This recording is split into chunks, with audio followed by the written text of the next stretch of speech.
Hey everyone, Chris is from Mego Games here, and today we have something very awesome to show you. IndieBox has sent us something very cool that we get to unbox today. For those of you who don't know what IndieBox is, they celebrate awesome indie games with physical collections. So let's get started. Every IndieBox comes in this. As you can see, it has the logos on every side, and it shows you which game right on the front.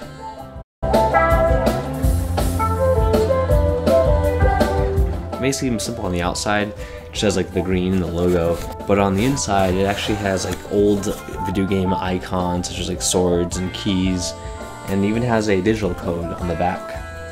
This is awesome for collectors because if you actually want to buy the collection but not open the box, you can still play the game.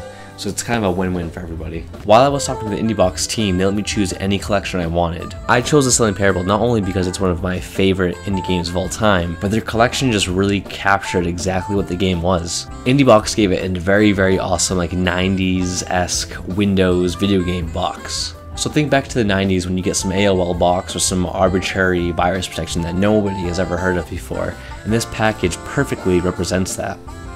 The box itself is funny. It has the first edition label, agile performance, just a bunch of silly stuff.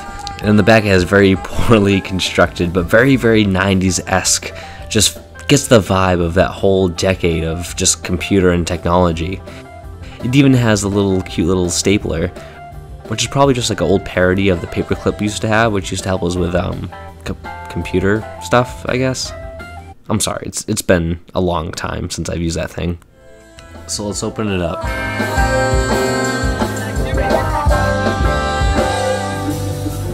So there's quite a few things we can look at in this collection. I'm going to pull up my personal favorite first, and it's a beautiful tie. It's a bit random, I guess, but at the same time it's not. I mean, one of the first things that gets associated with offices is ties, so it's only right that they put a Stanley Parable tie in the Stanley Parable collection box.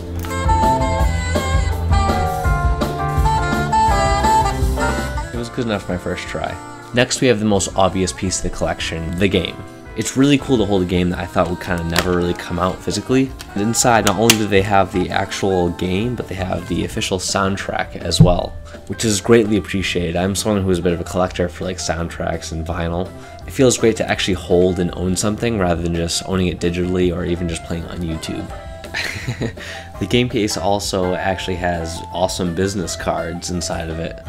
I hope that nobody would actually use this as a business card, but it's nice to have at least.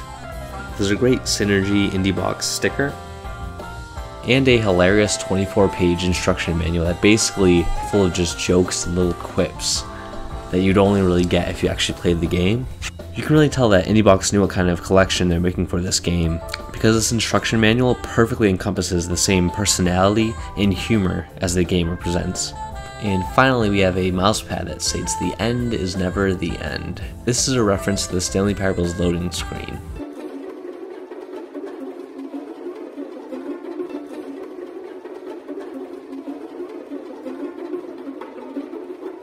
IndieBox has created a fantastic collection of this indie game. Thankfully, this is not the only collection they have. For as low as $24, you can get a new indie game collection box every single month. I highly recommend that you check out their collectors and standard editions at IndieBox.com. And to keep up to date with gaming and media news, be sure to subscribe to Mego Games.